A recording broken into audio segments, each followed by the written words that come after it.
بسم الله الرحمن الرحيم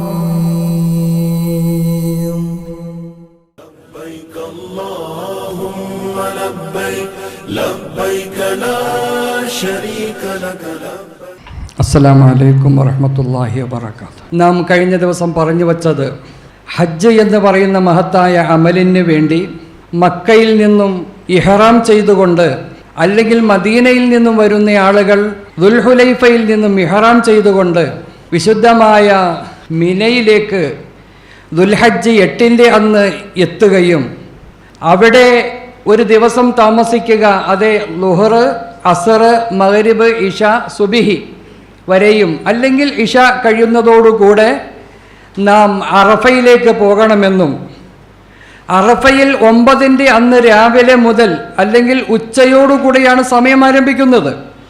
ഉച്ച മുതൽ ളുഹർ മുതൽ പിറ്റേ ദിവസത്തെ സുബിഹി വരെ സമയമുണ്ടെങ്കിലും 9-ന്റെ അന്നത്തെ മഗ്രിബിന് ശേഷം നാം അവിടെ നിന്നും മുസ്ദലിഫയിലേക്ക് പോകണം എന്ന് പറയുകയുണ്ടായി. അല്ലേ, അതല്ലേ പറഞ്ഞത്? മുസ്ദലിഫയിലേക്ക് പോയി അവിടെ നാം ചെയ്യേണ്ട അമലുകൾ ഏതെല്ലാം? മുസ്ദലിഫയിൽ വെച്ച് നമസ്കാരം ജമാക്കുക, മഗ്രിബും ഇശായും കൂടി പിന്തിച്ച് ജമാക്കി അവിടെ നമസ്കരിച്ച് അവിടെ വിശ്രമിച്ച് സുബിഹി വരെയും അവിടെ നിന്ന് സുബിഹിയും കൂടി നിസ്കരിച്ച് അതോടൊപ്പം അവിടെ നിന്നും 7 കല്ലുകൾ അല്ലെങ്കിൽ 70 കല്ലുകൾ അവൻ പെറുക്കിയെടുത്ത് നേരെ പോവുക. എങ്ങോട്ട്? മുമ്പ് താമസിച്ചിരുന്ന മിനയിലേക്ക് പോവുക.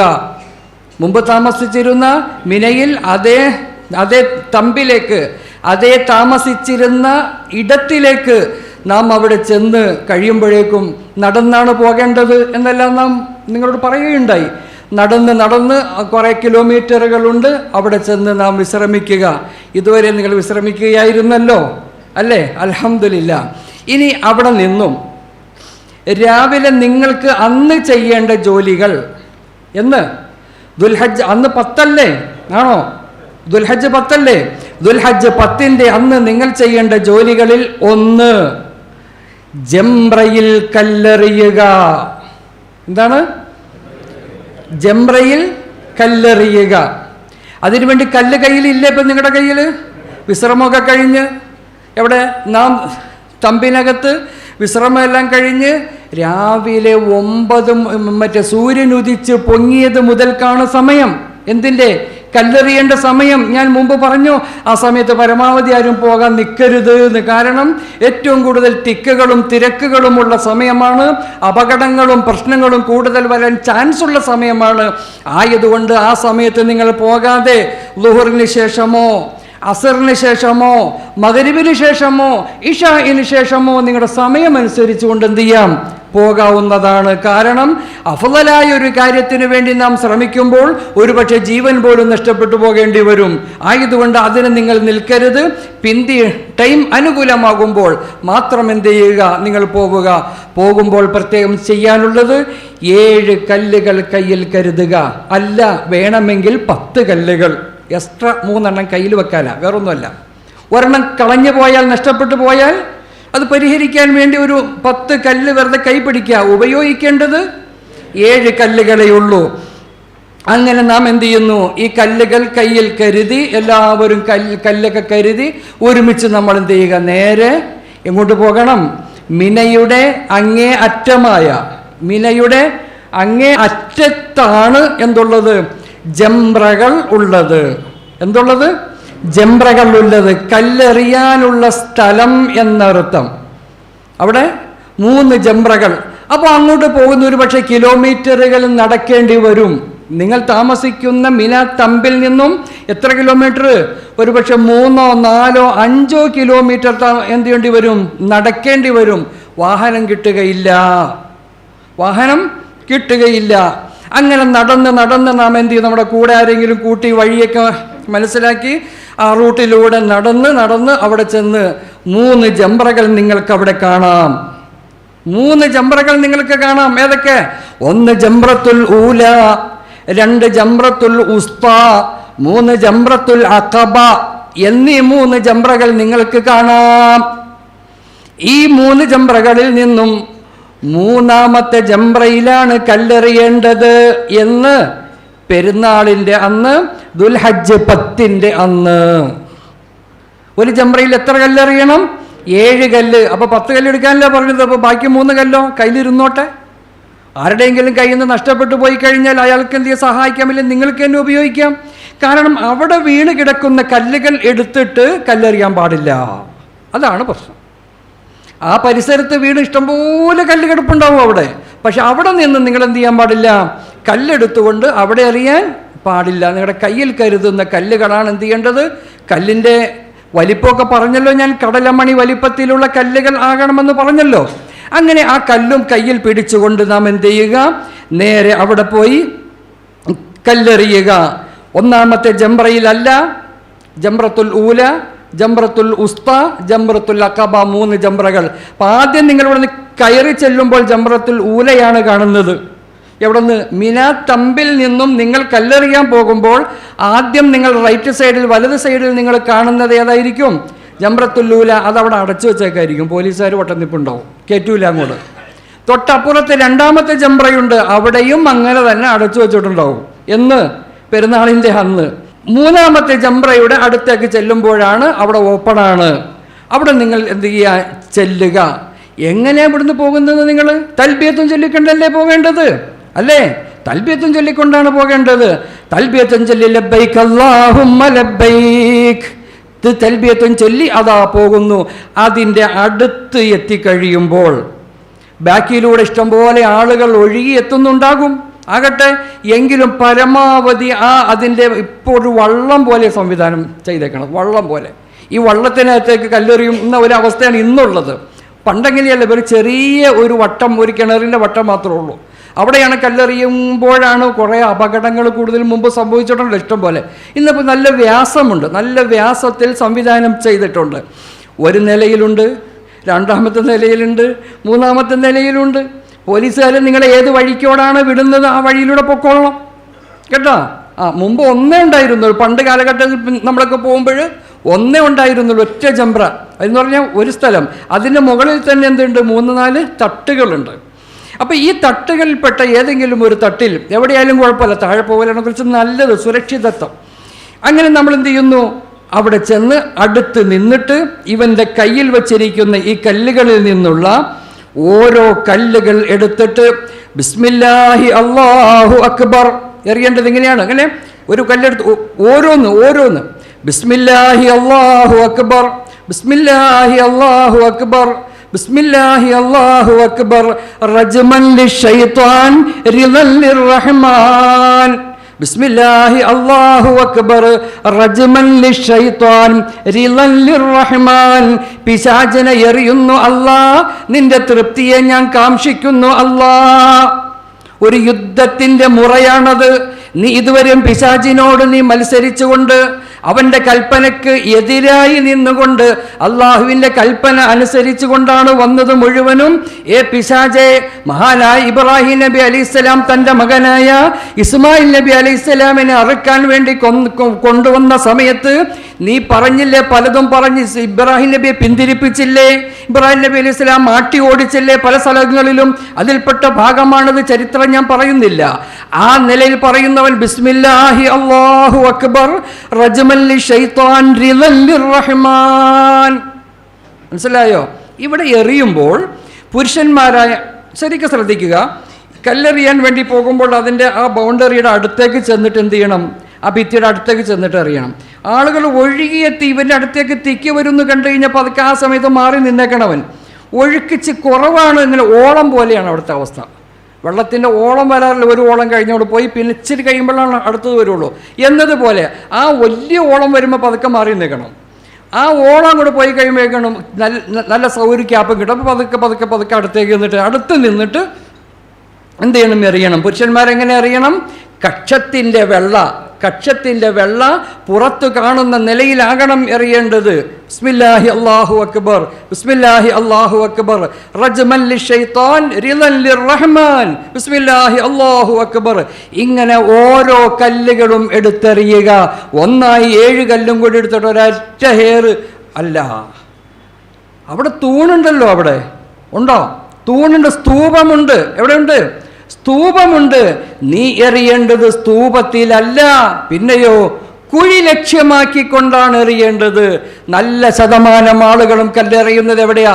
തൂണേക്ക എറിയണത്. കിട്ടണ സാധനം ചെരുപ്പും കൊടയും എന്ന് വേണ്ട എന്തൊക്കെ സാധനം പുറത്ത് കിടപ്പുണ്ട് അതൊക്കെ എടുത്ത് പിശാചിനാണ് എറിയണത്. പിശാചിനെയാണ് എറിയണത്. അപ്പോൾ അതുകൊണ്ട് ഇത് എന്തൊക്കെ കിട്ടും അതൊക്കെ വച്ചാണ് എറിയുന്നത്. എവിടെ? തൂണയിലേക്ക്. തൂണിലല്ല എറിയേണ്ടത്. പിന്നെ എവിടെ? കുഴി ലക്ഷ്യമാക്കിക്കൊണ്ട് നാം എന്ത് ചെയ്യണം? ബിസ്മില്ലാഹി അല്ലാഹു അക്ബർ, ബിസ്മില്ലാഹി അല്ലാഹു അക്ബർ എന്ന് പറയുകൊണ്ട് അവൻ എന്ത് ചെയ്യുക?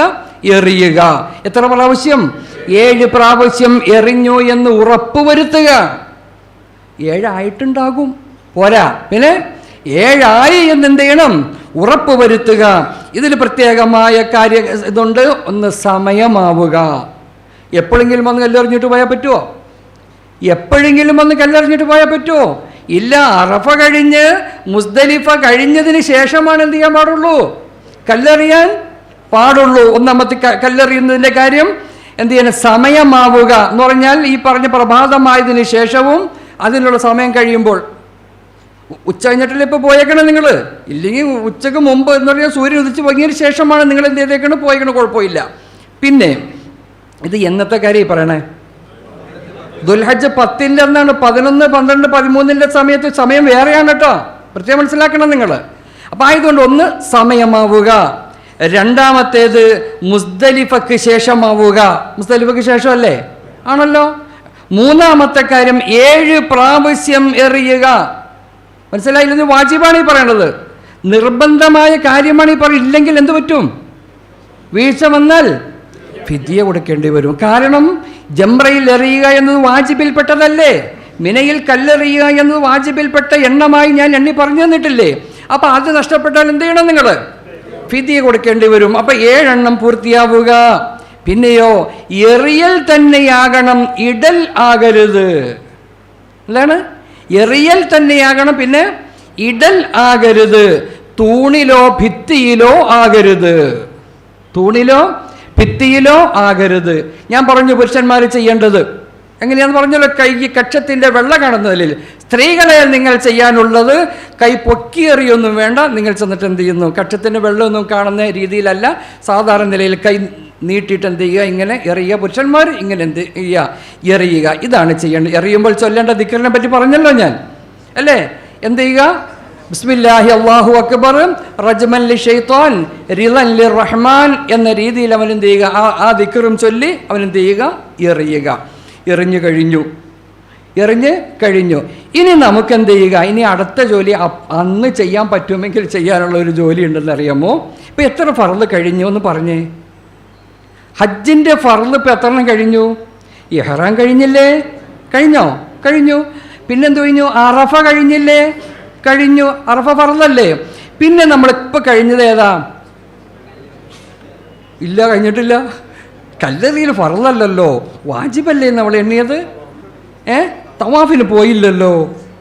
എന്താ ഈ പറയുന്നത്? തവാഫ്, ഹജ്ജിൻ്റെ തവാഫിന് പോയോ നമ്മൾ? മുസ്ദലിഫ പോയി. മുസ്ദലിഫ ഫർളാണോ? വാജിബല്ലേ? മുസ്ദലിഫ എന്താണ്? വാജിബൽ. എന്ത് മിണ്ടാത്ത പറ? 2 കഴിഞ്ഞുള്ളൂ. ഹജ്ജിൻ്റെ ഫർളുകളിൽ നിന്നുള്ള ഹജ്ജിൻ്റെ ഫർള് ഇത്രയും ആദ്യം പറ. 1 ഇഹ്റാം, 2 തവാഫ്. മറ്റേ ഉംറയുടെ ഫർള് നമ്മൾ പറഞ്ഞില്ലേ? 2 തവാഫ്, 3 സഅയ്, 4 മുടി കളയുക എന്നല്ലേ? പിന്നെ 5ാമത്തെ ഒന്നുകൂടി പറഞ്ഞത് എന്താണ്? അറഫ നിൽക്കാന്നല്ലേ പറഞ്ഞത്?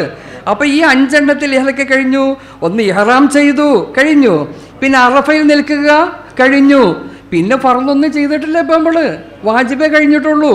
ഇനി അവശേഷിക്കുന്ന ഫർളുകൾ ഉണ്ട്. അവകളിൽ അന്ന് ചെയ്യാനുള്ളത് മുടി കളയുക എന്നതാണ്. എന്ന് ദുൽഹജ്ജ് 10 അന്ന്. ദുൽഹജ്ജ് 10 അന്ന് എപ്പോഴാണ് അത് ചെയ്യേണ്ടതെന്ന് അറിയാമോ? കല്ലേറി കഴിഞ്ഞതിന് ശേഷമാണ് കളയേണ്ടത്. മുടി കളയേണ്ടത് എപ്പോഴാണ്? കല്ലേറി കഴിഞ്ഞതിന് ശേഷം. എങ്ങനെയാണ് കളയേണ്ടത്? അന്ന് പറഞ്ഞല്ലോ, മുഴുവനും കളയുക, വടിച്ച് കളയുക. വെട്ടുന്നതിനേക്കാൾ അഫ്ളല് വടിക്കലാണ് എന്ന കാര്യമെല്ലാം കഴിഞ്ഞ ദിവസം നമ്മൾ എന്ത് ചെയ്തു? പറഞ്ഞു. അന്ന് മുടി എങ്ങനെയാണോ കളഞ്ഞത് അങ്ങനെ തന്നെ നിങ്ങൾ എന്ത് ചെയ്യുക? കളയുക, വടിക്കുക എന്നർത്ഥം. അതും കൂടി അതെവിടെ വെച്ചാ സംഭവം? അവിടെ അതിൽ പരിസരത്തൊക്കെ മുടി കളയാൻ പറ്റുന്ന ബാർബർ ഷോപ്പുകളുണ്ട്. 15, 20, 25 റിയാലുകൾ ഗവൺമെൻറ് നിശ്ചയിച്ച റിയാലുകൾ എത്രയാണോ അതനുസരിച്ച് കൊടുത്ത് എന്ത് ചെയ്യുക, വടിക്കുക. അല്ലെങ്കിൽ നിങ്ങൾ താമസിക്കുന്ന തമ്പിൻ്റെ ഉള്ളിൽ ചെന്ന് ഒരു ഹിക്മത്തിൽ, ഇന്ന് പോലീസുകാരൊന്നും കാണാതെ അവിടുത്തെ ഡ്യൂട്ടിക്കാരൊന്നും കാണാതെ ഹിക്മത്തിൽ എന്ത് ചെയ്യുക, ആരൊക്കെ ഉണ്ടെങ്കിൽ നിങ്ങളുടെ കൂടെ ഉള്ള ആൾക്കാരെ കൊണ്ടൊക്കെ എന്ത് ചെയ്യുക, മുടി എന്ത് ചെയ്യുക, കത്രിക കൊണ്ടോ അല്ലെങ്കിൽ ബ്ലേഡ് കൊണ്ടോ ഷേവിങ് സെറ്റ് കൊണ്ടോ എന്ത് ചെയ്യുക, വടിച്ച് കളയുക. അതിനു വേണ്ടി പ്രത്യേകിച്ച് അവിടെ ആളുകൾ തയ്യാറായി തന്നെ നിൽപ്പുണ്ടാകും. പക്ഷേ ചില ആളുകൾ പഠിച്ച് പകുതി എത്തുമ്പോഴേക്കും പോലീസൊന്ന് ഓടിക്കണത് പോലെ പകുതിയാക്കിക്കൊണ്ട് നടക്കേണ്ട വരും. ഇഷ്ടം പോലെ അനുഭവമുണ്ട്. അപ്പോൾ ആയതുകൊണ്ട് അതൊക്കെ ഹിക്മത്തിൽ നോക്കി അതൊക്കെ വേസ്റ്റൊക്കെ അവിടെ ഇടാതെ നോക്കിയും കണ്ടൊക്കെ നിൽക്കേണ്ട വരും. ബാർബർ ഷോപ്പിൽ ചെന്ന് കഴിഞ്ഞാൽ പിന്നെ വേറെ ഒന്നും നോക്കണ്ട. ചില നിശ്ചിത സംഖ്യ അവിടെ ആകുമ്പോൾ ചിലപ്പോൾ 25 റിയാൽ കൊടുക്കണം, ഇവിടെ ആകുമ്പോൾ 10 റിയാൽ 15 റിയാലും എന്ത് ചെയ്യും, കാര്യം സാധിക്കും. അതെ. അപ്പം ഈ നിലയിൽ എന്ത് ചെയ്യുക, മുടികളെ. സഹോദരിമാരെ, നിങ്ങൾ നിങ്ങളുടെ തമ്പിൽ വന്നതിന് ശേഷം മുമ്പ് പറഞ്ഞതുപോലെ മുടി മുഴുവനും കൂട്ടിപ്പിടിച്ച് അതിൻ്റെ അങ്ങേ അറ്റത്ത് വീണ്ടും ആ കത്രിക കൊണ്ട് ഒരു വിരൽ തുമ്പിൻ്റെ കതിറ് വെട്ടിക്കളയലോടുകൂടെ അതെ, പുരുഷൻ അവൻ്റെ തലമുണ്ടനം ചെയ്യുന്നതോടുകൂടെ, സ്ത്രീകൾ അവളുടെ മുടിവെട്ടലോടുകൂടെ അവളും അവനും ഹജ്ജിൽ നിന്നുള്ള തഹല്ലുൽ വിരാമം ആദ്യഘട്ടം കഴിഞ്ഞു. എന്തായി? ആദ്യഘട്ടം ഒഴിവായി എന്ന് പറഞ്ഞതിൻ്റെ അർത്ഥം ഇനി ഇഹ്റാം കൊണ്ട് ഹറാമായിരുന്ന എന്തെല്ലാം കാര്യങ്ങളുണ്ടോ, കുറേ എണ്ണി പറഞ്ഞില്ല ഞാൻ, അവകളിൽ നിന്നുള്ള ഒരു കാര്യം ഒഴികെ ബാക്കി മുഴുവനും അനുവദനീയമായി ഹലാലായി. ഏത്? ഭാര്യ ഭർത്തൃ ബന്ധം എന്ന ആ ഒരു കാര്യം ഒഴികെ ബാക്കിയെല്ലാം അവന് അനുവദനീയമായി. സുഗന്ധം ഉപയോഗിക്കാം, നഖം വെട്ടാം, മുടി മുറിക്കാം, അതുപോലെ എണ്ണ പൂശാം, വസ്ത്രം ധരിക്കാം, ഇതെല്ലാം നിങ്ങൾക്ക് പറ്റും. ഉടൻ തന്നെ അവിടെ തന്നെ പോയി ഒന്ന് കുളിച്ച് കഴിയുമ്പോഴേക്കും ഒരു എക്സ്ട്രാ ഡ്രസ്സ് കരുതാൻ പറഞ്ഞില്ലേ നിങ്ങളോട് ഞാൻ അന്ന്, അല്ലേ? ഇത് മുടി കൊണ്ട് കളഞ്ഞു കഴിഞ്ഞിട്ട് ഒന്ന് കുളിക്കാതിരിക്കുക, അത് വേറെ കാര്യം. നിങ്ങൾ എന്ത് ചെയ്ത് ഇട്ടോ, ഒരു കുഴപ്പമില്ല. അപ്പോൾ സാധാ വേഷത്തിലായി നിങ്ങൾ എന്ന് പെരുന്നാളിൻ്റെ അന്ന്. ഇപ്പോഴാണൊന്ന് കുളിച്ച് കഴിയുമ്പോഴേക്കാണ് ഇച്ചിരി എണ്ണയൊക്കെ പൂശി ഇച്ചിരി സോപ്പൊക്കെ ഇട്ട് ഒന്ന് കുളിച്ച് കളയുമ്പോഴാണ് അധികവും പുരുഷന്മാർക്ക് സമാധാനമാണ്. അതിനേക്കാളും സ്ത്രീകളെ പറ്റി പറയാനുണ്ടോ? സ്ത്രീകൾക്കൊക്കെ ഒരു ദിവസം കാലത്ത് ഉച്ചവും വൈകുന്നേരം, ഇപ്പോൾ ചൂടുകാലത്തിൻ്റെ പേരിൽ 3 നേരമൊക്കെ കുളിക്കാറുണ്ട്, ഇല്ലെങ്കിൽ കാലത്തും വൈകുന്നേരം കുളിക്കാറുണ്ട്. ഒരു നേരം കുളിക്കാതിരുന്നാൽ പിന്നെ അവർക്ക് അന്നത്തെ ജീവിതം തന്നെ വല്ലാത്ത ഇതാണ്, അല്ലേ? അങ്ങനെ പൊതുവെ അങ്ങനെയാണ്. തന്നെയല്ല, ഇവർ നാട്ടിൽ വെച്ച് ഇത്രയും ദിവസം ഇങ്ങനെയൊക്കെ കുളിച്ചിരുന്ന ആളുകൾ 3-4 ദിവസമൊക്കെ വളരെ കഷ്ടപ്പെട്ട് എന്തെങ്കിലുമൊക്കെ ഒന്ന് കാട്ടിക്കൂട്ടുന്ന ആളുകൾക്ക് വിശാലമായി സൗകര്യപ്രദമായി ഒന്ന് കുളിക്കാൻ അവസരം കിട്ടുക എന്നത് അവരെ സംബന്ധിച്ചിടത്തോളം വളരെ സന്തോഷകരമാണ്. അവരൊരു ജോഡി ഡ്രസ്സും നല്ലൊരു ഡ്രസ്സും കൂടി ഇട്ട് കഴിയുമ്പോൾ അവർക്ക് വലിയ മനസമാധാനം കിട്ടും. കാരണം ഇന്നലെ വരെയും അവരുടെ ജീവിതത്തിൽ എന്താണ്, ഐഷാഡോ, അല്ലേ, സൗന്ദര്യവൽക്കരണത്തിന് വേണ്ടി എന്തൊക്കെ പൂശും മുഖത്തും അവിടെ ഇവിടെയൊക്കെ തേക്കുന്ന സ്വഭാവമുണ്ട് പല നാടിലും സഹോദരിമാർക്ക്. എന്ത് ഐഷാഡോ തേച്ചുകൊണ്ട് നടക്കും, ഐലൈനർ തേക്കും, പ്ലക്ക് ചെയ്യും, ഇതൊക്കെ ചെത്തിമിനിക്ക് കണ്ടീഷനാക്കി, പിന്നെ മസ്കാര, ഫൗണ്ടേഷൻ എന്നൊക്കെ പറയും കുറേ സാധാരണ സ്ത്രീകൾ പറയുന്ന കുറേ സംസാരിക്കും. എനിക്കറിയാൻ പാടില്ല കേട്ടോ ഇതൊന്നും. അപ്പോൾ അങ്ങനെയുള്ള കുറേ ഇതൊക്കെ പൂശി നടന്ന ആളുകൾ ചുണ്ടത്ത് ലിപ്സ്റ്റിക്കൊക്കെ തേച്ചിട്ട് ഇങ്ങനെ നടക്കണവരൊക്കെ ഉണ്ടല്ലോ. ഇതൊക്കെ ഇട്ടിട്ട് എത്ര ദിവസമായി പഠിച്ചവനെ, അല്ലാ അൽഹംദുലില്ലാ ഒന്ന് കുളിച്ച് റെഡിയായി, ഇനിക്ക് എന്നും പറയും. ഇതൊന്നും ഇടാനും പറ്റും നിൽക്കല്ലോ നിങ്ങൾക്കൊരു സമാധാനമായി. അൽഹംദുലില്ലാ, ഹജ്ജിൽ നിന്നുള്ള 1ാമത്തെ വിരാമം എന്നുണ്ടായി, അതുൽ ഹജ്ജ് 10ൻ്റെ അന്നുണ്ടായി. ഇനി ഒന്ന് കിടന്ന് ഉറങ്ങിയാൽ മതി. സത്യത്തിൽ എവിടെ നിങ്ങൾ എന്ത് ചെയ്യുക, തമ്പിലേക്ക് തിരിച്ചു പോകണം. തിരിച്ചു തന്നെ ആ വന്ന വഴിയിലൂടെ പോകാൻ പറ്റൂല, വേറെ വഴിയിലൂടെ തിരിച്ചു പോകേണ്ട വരും. പോലീസ് നിങ്ങൾ എന്ത് ചെയ്യുന്നു, ആ റൂട്ട് തിരിച്ചു വിടും ഇന്ന സ്ഥലത്ത്. അപ്പോൾ അതിൻ്റെ കാർഡ് കയ്യിൽ വേണം കേട്ടോ, പ്രത്യേകിച്ച് പറയാണ്. കാരണം ഒറ്റപ്പെട്ട് പോയി കഴിഞ്ഞാൽ തിരിച്ച് പോയിന്റിലെത്താൻ നമുക്ക് ബുദ്ധിമുട്ട് വരും. അപ്പം നിങ്ങളുടെ കയ്യിലുള്ള കാർഡ് ഉണ്ടെങ്കിൽ ഞാൻ ഈ തമ്പിലാണ് ഞാൻ താമസിക്കണതെന്ന് ആരോട് പറഞ്ഞാലും അവർ കാണിച്ചു തരും ഇൻഷാ അല്ലാ. അപ്പോൾ അതൊരു കയ്യിൽ കാർഡ് കരുതുന്ന കാര്യം പ്രത്യേകം നിങ്ങൾ ഓർക്കണം, സ്മരിക്കണം. അൽഹംദുലില്ലാ. അപ്പോൾ ദുൽ ഹജ്ജ് 10ൻ്റെ അന്ന് നിങ്ങൾ എന്ത് ചെയ്തു, അവിടെ രാത്രി താമസിക്കുക. എവിടെ? മിനയിൽ തന്നെ നിങ്ങൾ എന്ത് ചെയ്യുക, താമസിക്കുക. ഇനി അന്ന് വെള്ളിയാഴ്ചയാണെങ്കിലോ, ഏതാ അന്ന് എന്ന് പറഞ്ഞാൽ ദുൽ ഹജ്ജ് 10ൻ്റെ അന്ന് വെള്ളിയാഴ്ചയാണെന്നിരിക്കട്ടെ, ജുമാക്ക് ഹറമി പോകണോ? വേണ്ട. എന്ത് ചെയ്തേക്കണം, അവിടെ തന്നെ നിന്നാൽ മതി. നിങ്ങൾ എവിടെ? ഈ മിനയിൽ തന്നെ നിങ്ങൾ എന്ത് ചെയ്താൽ മതി, അവിടെ നിന്ന് ലോഹറിൻ്റെ സമയമാകുമ്പോൾ ലോഹർ നിസ്കരിക്കുക. ദുൽ ഹജ്ജ് 10 എന്ന് പറയുന്നത് പെരുന്നാളിൻ്റെ അന്ന് ഈ പറയണത്, അല്ലേ? അപ്പം പെരുന്നാൾ നിസ്കരിക്കണ്ടേ? വേണ്ട, ലാഭമായി പെരുന്നാൾ നിസ്കരിക്കണ്ട.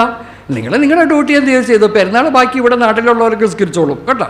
ഇനി അന്ന് ജുമാ എന്നിരിക്കട്ടെ, ളുഹർ നിസ്കരിച്ചാൽ മതി. അവിടെ വെച്ച് എന്ത് ചെയ്താൽ ളുഹർ നിസ്കരിച്ചാൽ മതി. അൽഹംദുലില്ലാ. അല്ലാഹു തആല കാര്യങ്ങൾ മനസ്സിലാക്കാൻ തൗഫീഖ് നൽകുമാറാകട്ടെ. മുടി കളയുക എന്നത് അഭിമാനത്തോടുകൂടി കൊണ്ട് നടന്ന മുടിയാണ്, അല്ലേ? സൂക്ഷിച്ച് നടന്ന മുടി. ആ 7ാമത്തെ ദിവസം ഒരു കുഞ്ഞ് ജനിച്ചു കഴിഞ്ഞാൽ, ജന്മം കഴിഞ്ഞാൽ ആ കുഞ്ഞിൻ്റെ മുടി 7ൻ്റെ അന്ന് കളഞ്ഞ് കുട്ടി ഒരു ശുദ്ധനായി മാറുന്നത് പോലെ ഇതാ നാം ഹജ്ജുമായി ബന്ധപ്പെട്ട ഇഹ്റാം അറഫ പോലെയുള്ള അമലുകളൊക്കെ കഴിഞ്ഞ് ഇതാ മുടി അങ്ങോട്ട് കളഞ്ഞ് വൃത്തിയായി കഴിയുമ്പോൾ അവനൊരു വിശുദ്ധനായ ഒരവസ്ഥയിലേക്ക് എന്ത് ചെയ്യുന്നു? മാറി. അന്ന് അവിടെ താമസിക്കുക. ദുൽഹജ്ജ് 10ൻ്റെ അന്ന് അവിടെ താമസിക്കുക. ഈ താമസിക്കുന്ന ഘട്ടത്തിൽ മിനയിൽ നിങ്ങൾക്ക് എന്ത് ചെയ്യാം? വേണമെങ്കിൽ ഫിദിയ കൊടുക്കാത്ത ആളുകൾക്ക്, ഹദിയ കൊടുക്കാൻ ആഗ്രഹിക്കുന്നവർക്ക്, ഉളഹിയ കൊടുക്കാൻ ആഗ്രഹിക്കുന്നവർക്ക് അറക്കാനും കൊടുക്കാനുമുള്ള സംവിധാനം എന്തുണ്ട്? അവിടെ ഉണ്ട്. ഇച്ചിരി ത്യാഗമുണ്ട്. പൈസ അടച്ച് ബില്ല് മേടിച്ച് കൈപിടിച്ചവരാണെങ്കിൽ പിന്നെ ആ ഭാഗത്തേക്ക് നമ്മൾ എന്ത് ചെയ്യേണ്ടതില്ല, ചിന്തിക്കേണ്ടതില്ല. നിങ്ങൾക്ക് അവിടെ സൗകര്യം മുൻ വർഷങ്ങളിലൊക്കെ ഉണ്ടായി. ഞാൻ മനസ്സിലാക്കുന്നതനുസരിച്ച് 2-3 കൊല്ലമായിട്ട് അതിന് വലിയ അപ്രായോഗികമാണത്. കുറച്ച് ബുദ്ധിമുട്ടുകളും തടസ്സങ്ങളും പോലീസുകാർ സമ്മതിക്കാതിരിക്കലും ഒക്കെ ഉണ്ട്. അവിടെ സാധിക്കുമെങ്കിൽ നിങ്ങൾക്ക് എന്ത് ചെയ്യാവുന്നതാണ്? അവിടെ വച്ച് ചെയ്യാവുന്നതാണ്. അന്ന് ഈ മിനയിൽ വീണ്ടും അവിടെ വന്ന് നിൽക്കുകയാണല്ലോ. ദുൽഹജ്ജ് 10ൻ്റെ അന്ന് അൽഹംദുലില്ലാ അന്നത്തെ ഒരു സമാധാനത്തോടുകൂടി നമ്മൾ ഒന്നാമത്തെ തഹല്ലുൽ, ഒന്നാമത്തെ വിരാമം കുറിച്ച് കഴിഞ്ഞപ്പോൾ സമാധാനമായി. ദുൽഹജ്ജ് 10ആയി, സമാധാനമായില്ലേ? അൽഹംദുലില്ലാ. ഇനി കുറച്ച് അമലും കൂടി ഉണ്ടല്ലോ. ഫർളുകളിൽ നിന്നും 2 ഫർള് അവശേഷിക്കുന്നില്ലേ? ഏതൊക്കെയൊന്ന് പറയാമോ? തവാഫും സഅയും ചെയ്യണ്ടേ? നമുക്ക് ചെയ്യണം. അത് പറയുന്നതിന് മുമ്പ് എൻ്റെ സഹോദരിമാരോട് ചില കാര്യങ്ങൾ പറയാനുണ്ട് എനിക്ക്. നിങ്ങൾ കേൾക്കൊന്നും വേണ്ട, അവരോട് മാത്രമേ പറയാനുള്ളത്. സഹോദരിമാരെ, നിങ്ങൾ അറഫ കഴിഞ്ഞു, മുസ്ദലിഫ കഴിഞ്ഞു, മിനയിലൂടെ എന്നർത്ഥം. ഈ ഘട്ടത്തിൽ ചില സഹോദരിമാരുടെ മാസമുറയുടെ ഘട്ടമായി കഴിഞ്ഞാൽ തൊട്ടടുത്ത ദിവസങ്ങളിലാണ് സാധ്യതയുള്ളത് എന്ന് കണ്ടാൽ, നിങ്ങൾക്ക് ആരോഗ്യമുണ്ടെങ്കിൽ ഇൻഷാ അല്ലാഹ് നിങ്ങൾ ചെയ്യാനുള്ളത്, നിങ്ങളുടെ കൂടെയുള്ള ഭർത്താവുണ്ടെങ്കിൽ ഭർത്താവിനെ, ആങ്ങളമാരുണ്ടെങ്കിൽ ആങ്ങളമാരെ, അല്ലെങ്കിൽ കൂടെ ആരാണോ നിങ്ങളുടെ സംരക്ഷകരായി വന്നിട്ടുള്ളത് അവരെയും കൂട്ടി, കുറച്ച് ത്യാഗമുണ്ട്, അറഫ കഴിഞ്ഞ് മുസ്ദലിഫയിലൂടെ ജംറയിൽ വന്ന് കല്ലെറിയണമെങ്കിൽ എറിഞ്ഞോ, ഇല്ല പിന്നീട് വന്നിട്ട് എറിഞ്ഞാലും മതി. ജംറയിലൂടെ അവിടെ കയറി പോകാനേ മാർഗമുള്ളൂ. ഏത്? മക്കയിലേക്ക് പോകണമെങ്കിൽ എന്ത് ചെയ്യണം? മിനയിൽ ഈ ജംറ ഉണ്ടല്ലോ, കല്ലെറിയ സ്ഥലമില്ലേ, അതിലൂടെ പോകാനേ മാർഗമുള്ളൂ. ഈ പോകുന്ന വഴിക്ക് ആ 7 കല്ല് എടുത്ത് കൈ പിടിച്ചിട്ട് അതുകൂടെ കല്ലേറും കഴിഞ്ഞ് നേരെ നിങ്ങൾക്ക് എന്ത് ചെയ്യാം? മക്കയിലേക്ക് തവാഫിന് വേണ്ടി പോകാം. നേരെ അന്ന് തന്നെ രാത്രി തന്നെ എന്ത് ചെയ്യാം? തവാഫിന് വേണ്ടി പോകാം. തവാഫും കഴിഞ്ഞ് പിന്നെന്ത് ചെയ്യണം? സഅയും കഴിഞ്ഞ് തിരിച്ചു വന്നു കഴിഞ്ഞാൽ അൽഹംദുലില്ലാ തവാഫ് കഴിഞ്ഞ പിന്നെ സമാധാനമായി. തവാഫാണ് ഈ ഇങ്ങനെയുള്ള പിരീഡ് ഘട്ടത്തിൽ ചെയ്യാൻ പാടില്ലാത്തതുള്ള ഹറാമുള്ളൂ. കാരണം എന്ത്? പള്ളിക്കുള്ളിലാണത്. എവിടെയാണ്? പള്ളിയുടെ ഹറമിൻ്റെ ഉള്ളിലാണത്. അപ്പോൾ സഅയോ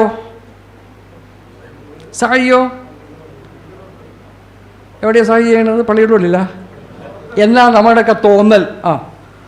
കാരണം പള്ളിയോട് ചേർന്ന് തന്നെ നല്ല AC ഒക്കെ ഇട്ട് നല്ല സംവിധാനിച്ച് 2 നില 3 നില 4 നില 5 നിലയൊക്കെ പള്ളിയിൽ ചേർന്ന് തന്നെ സഅയ് മസഹ എന്ത് സംവിധാനം ചെയ്തിട്ടുണ്ട്.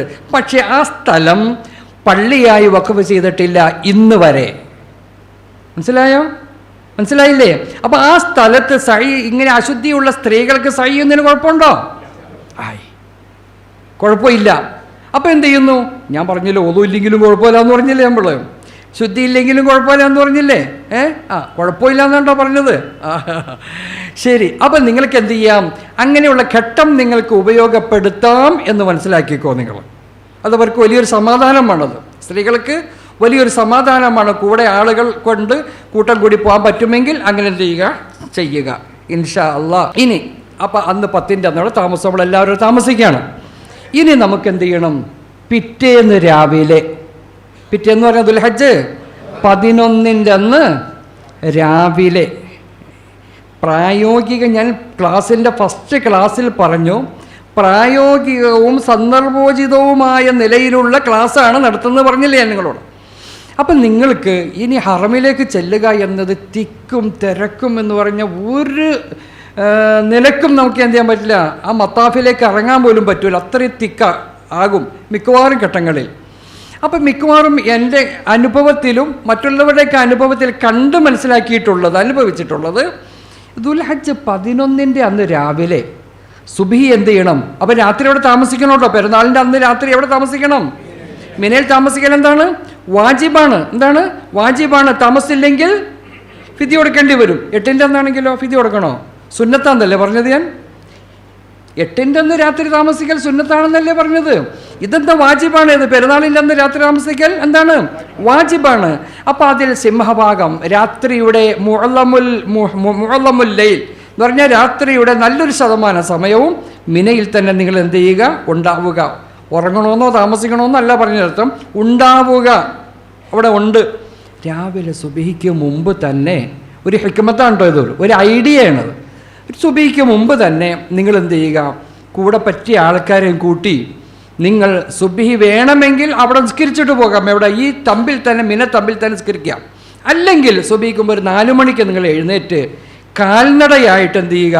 കുറച്ച് കല്ലും, കുറച്ച് കല്ലെന്ന് പറഞ്ഞാൽ 21 കല്ലിന് ഒരു 2-3 കല്ല് കൂടുതലെടുത്തോ. അതും എടുത്ത് പതുക്കെ എന്ത് ചെയ്യണം? പോക്കറ്റിലേക്ക് ഇട്ട്. സ്ത്രീകളും അതുപോലെ ഒരു 21 കല്ലെടുത്ത് പോക്കറ്റിലിട്ട് എന്ത് ചെയ്തേക്കണം? തിന്നാൻ എന്തെങ്കിലുമൊക്കെ കയ്യിൽ കരുതി പതുക്കെ എന്ത് ചെയ്യണം? കൂട്ടുകാരെയും വിളിച്ചിട്ട് എന്ത് ചെയ്യണം? നേരെ ഒരൊറ്റ പോക്ക് എങ്ങോട്ട് പോകണം? നേരെ എവിടെ പോകണം? മക്കയിലേക്ക് പോകണം. ഇപ്പം അവിടെ മിനയിലല്ലേ ഇപ്പം താമസിക്കുന്നത്. അവിടെ നിന്ന് ഇങ്ങോട്ട് ഏകദേശം ഒരു 4-4.5 കിലോമീറ്റർ വരും. അത്രേ വരുള്ളൂ. പിന്നെ മിനയുടെ അങ്ങേയറ്റത്താ താമസിക്കണമെങ്കിൽ എന്തൊരു 10 കിലോമീറ്ററൊക്കെ വരും. മിനയുടെ അങ്ങേയറ്റത്താണ് നിങ്ങളുടെ തമ്പ് എങ്കിൽ ഇങ്ങോട്ട് ദീർഘം കൂടുതലായിരിക്കും. ഈ പരിസരത്തൊക്കെയാണെങ്കിൽ ഒരു 3-3.5-4 കിലോമീറ്ററിൻ്റെ ഉള്ളിൽ നിങ്ങൾക്ക് എന്ത് ചെയ്യാൻ പറ്റും? മക്കയിൽ മസ്ജിദുൽ ഹറാമിലേക്ക് നിങ്ങൾക്ക് എത്താൻ പറ്റും. എന്ത് ചെയ്യുക? രാവിലെ 11ൻ്റെ അന്ന് രാവിലെ ആഫിയത്ത് ഉണ്ട് വേണോ ടച്ചിൽ? കാൽനടയിൽ ബസ്സൊക്കെ കിട്ടാൻ പാടാ, വണ്ടികളൊക്കെ കിട്ടാൻ വലിയ ബുദ്ധിമുട്ടാണ്. അപ്പം അത് നോക്കണ്ട, നടന്ന് എന്ത് ചെയ്യുക? നേരെ നിങ്ങളൊരു ഗ്യാങ്ങായിട്ട് ഈ കല്ലും പെറുക്കിയിട്ട് നേരെ പോവാം. കല്ലെടുത്ത് സുരക്ഷിതമായി ഷർട്ടൊക്കെ ഇടാലോ അല്ലേ? ഇതൊക്കെ ഇടാം. ഇപ്പം നമ്മൾ ഇറാമിയൊന്നും പരമാവധി ഒഴിവായാൽ ഒരു കാര്യം ഒഴികെ ബാക്കിയൊക്കെ അനുവദനീയമായല്ലോ. അപ്പം നമ്മൾ ഇതുമായിട്ട് നേരെ ചെന്ന് മസ്ജിദുൽ ഹറാമിൽ ചെന്ന് സുബ്ഹി അവിടെ നിസ്കരിച്ചിട്ടില്ലെങ്കിൽ അവിടെ പോയിട്ട് എന്ത് ചെയ്യുക? സുബ്ഹി നിസ്കരിച്ച് കഴിഞ്ഞ് ആളുകൾ സുബ്ഹി നിസ്കരിച്ച് കഴിഞ്ഞാൽ ഉടനെ ജനങ്ങളൊക്കെ തവാഫിലേക്ക് ഇറങ്ങും. ഉടനെ എന്ത് ചെയ്യുന്നു? ഒരു തവാഫ് കഴിഞ്ഞിട്ടേ ആളുകൾ കയറാറുള്ളൂ. ഇച്ചിരി വെയിറ്റ് ചെയ്യുക. ഒരു അരമണിക്കൂർ വെയിറ്റ് ചെയ്യാന്നർത്ഥം, ഇല്ലെങ്കിൽ ഒരു 3/4 മണിക്കൂർ വെയിറ്റ് ചെയ്യുക. അപ്പോൾ ആ ഒരു ചുറ്റൽ കഴിഞ്ഞ് കുറേ ഗ്യാങ് എന്ത് ചെയ്യും? പോവും. മത്താഫിൽ നിന്ന് മുകളിലേക്ക് പോകുമ്പോൾ നമ്മൾ എന്ത് ചെയ്യുക? അങ്ങോട്ട് ഇറങ്ങുക. എന്തിനു വേണ്ടി? ഹജ്ജിൻ്റെ ഫർളായ തവാഫുൽ ഇഫാള. എന്താ പേര്? ഇഫാളത്തിൻ്റെ തവാഫ്. ഹജ്ജിൻ്റെ ഫർളായ തവാഫിൻ്റെ പേരെന്താ? ഇഫാളത്തിൻ്റെ തവാഫ്, അല്ലെങ്കിൽ സിയാറത്തിൻ്റെ തവാഫ്, അല്ലെങ്കിൽ ഹജ്ജിൻ്റെ തവാഫ്. എല്ലാം ഒന്ന് തന്നെ. അപ്പം എന്ത് ചെയ്യണം? ഇഫാളത്തിൻ്റെ തവാഫ് എന്ത് ചെയ്തു? ചെയ്യുക എന്ന് പറഞ്ഞാൽ ഹജ്ജിൻ്റെ തവാഫ് എന്ത് ചെയ്യുക? ചെയ്യുക. എങ്ങനെയാണ് തവാഫ് ചെയ്യേണ്ടത്? അന്ന് ചെയ്തതുപോലെ ഉളു വേണം, നിബന്ധനകൾ എല്ലാം പാലിച്ച് എന്ത് ചെയ്യും? ഇടതുവശം ആ രീതിയിലും ആ സൂക്ഷിക്കേണ്ടതുപോലെ 7 പ്രാവശ്യം നാം എന്ത് ചെയ്യണം? സൂക്ഷിച്ച് കൈകാര്യം ചെയ്ത് തവാഫ് കഴിയുക. ഞാൻ ഇനി അത് ആവർത്തിക്കേണ്ട കാര്യമില്ല, പഠിച്ചിട്ടുണ്ടോ നിങ്ങൾ? ആ പറഞ്ഞ ദിക്റുകളും ദുആകളൊക്കെ ചൊല്ലി 7 തവാഫ് കഴിഞ്ഞു. ഇഫാദത്തിൻ്റെ തവാഫ് കഴിഞ്ഞു, ഹജ്ജിൻ്റെ തവാഫ് കഴിഞ്ഞു. ഇനി എന്താണ്? തവാഫിന് ശേഷമുള്ള സുന്നത്ത് നിസ്കാരം അതും നിർവഹിച്ചു. അതിനുശേഷം എന്താണ്? സംസം വെള്ളം കുടിച്ചു, അതും കഴിഞ്ഞു. ഇനി എന്താ ചെയ്യാനുള്ളത്? ഫർളിൽ ഹജ്ജിൻ്റെ അവസാനത്തെ ഫർള് സഅയ് ചെയ്യുക. അതിനെങ്ങോട്ട് പോകണം? അന്ന് പോയതുപോലെ ആ സ്ഥലത്തേക്ക് നിങ്ങൾ എന്ത് ചെയ്തേക്കണം? കയറി പോകണം. പോയിട്ട് എന്ത് ചെയ്യണം? അന്ന് ചെയ്തതുപോലെ എന്ത് ചെയ്യണം? സഅയും ചെയ്യലോടുകൂടെ ഹജ്ജിൻ്റെ ഫർളുകൾ മുഴുവനും കഴിഞ്ഞു. അൽഹംദുലില്ലാഹ്. ഹജ്ജിൻ്റെ ഫർളുകൾ വാജിബിന് കുറച്ചും കൂടി ഉണ്ട് അവിടെ. മനസ്സിലായോ? ഹജ്ജിൻ്റെ ഫർളുകൾ എന്ത് ചെയ്തു? എല്ലാം കഴിഞ്ഞു. എന്നാ അപ്പം കഴിഞ്ഞേക്കണേ? 11-ൻ്റെ അന്ന് നിങ്ങൾ പോയാൽ, നിങ്ങൾ പോയാലല്ലേ പറ്റുള്ളൂ. നിങ്ങൾ പോയാൽ എന്ത് ചെയ്തു? ആ ഫർള് എന്ത് ചെയ്തു? കഴിഞ്ഞു. ഇനി അന്ന് പോകാൻ പറ്റിയില്ല, ക്ഷീണമായി പോയി, കാലിന് വേദനയായി, കാലിന് നീരായി. കാരണം മിന, അറഫ, മുസ്ദലിഫൊക്കെ നടന്ന് വന്നേക്കാണ്. അപ്പോൾ ഒരു പക്ഷേ മിക്കവാറും ആളുകൾക്ക് ശാരീരികമായി ക്ഷീണം ഉണ്ടാകാം. ഇങ്ങനെയുള്ള ഘട്ടത്തിൽ അന്ന് പോകാൻ പറ്റിയില്ല, വേണ്ട, പിറ്റേ നോക്കും. പക്ഷേ ഇന്നത്തേനൊക്കെ കുറച്ച് തിരക്കെന്ത് ചെയ്യും? കൂടുതൽ പിറ്റേ ദിവസം ഉണ്ടാകും. ഇനി അന്നും പോകാൻ പറ്റിയില്ല, അതിൻ്റെ പിറ്റേ നോക്കും. എന്താ കുഴപ്പം? മനസ്സിലായില്ലേ? മനസ്സിലായില്ലേ? വിഷയം മനസ്സിലായില്ലേ?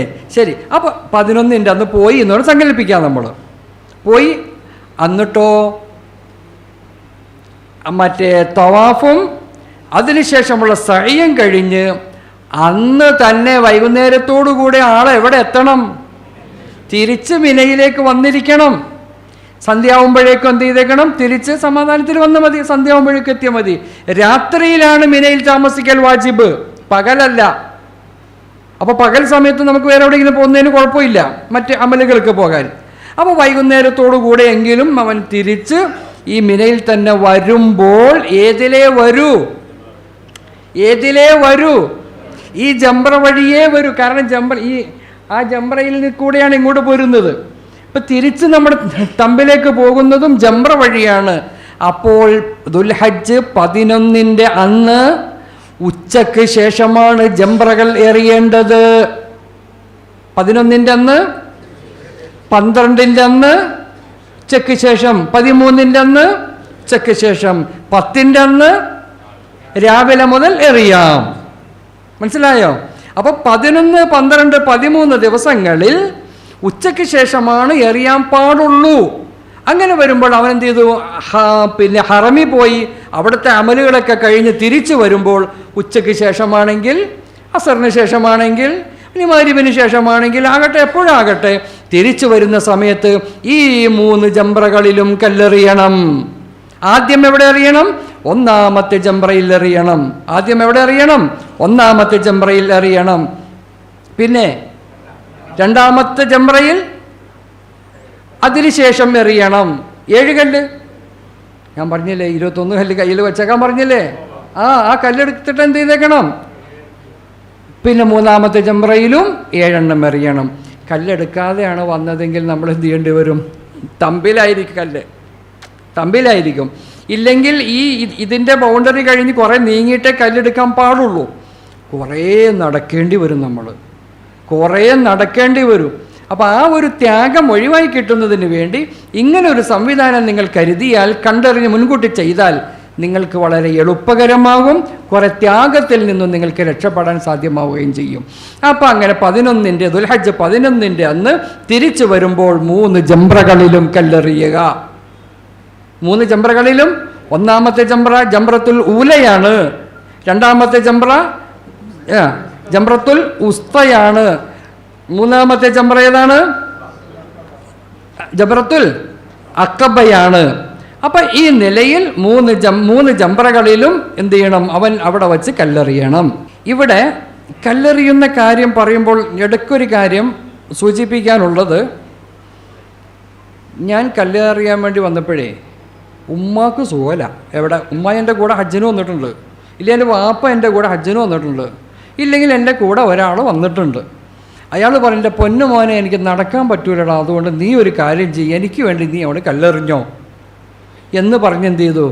ഏൽപ്പിക്കുന്നുവെങ്കിൽ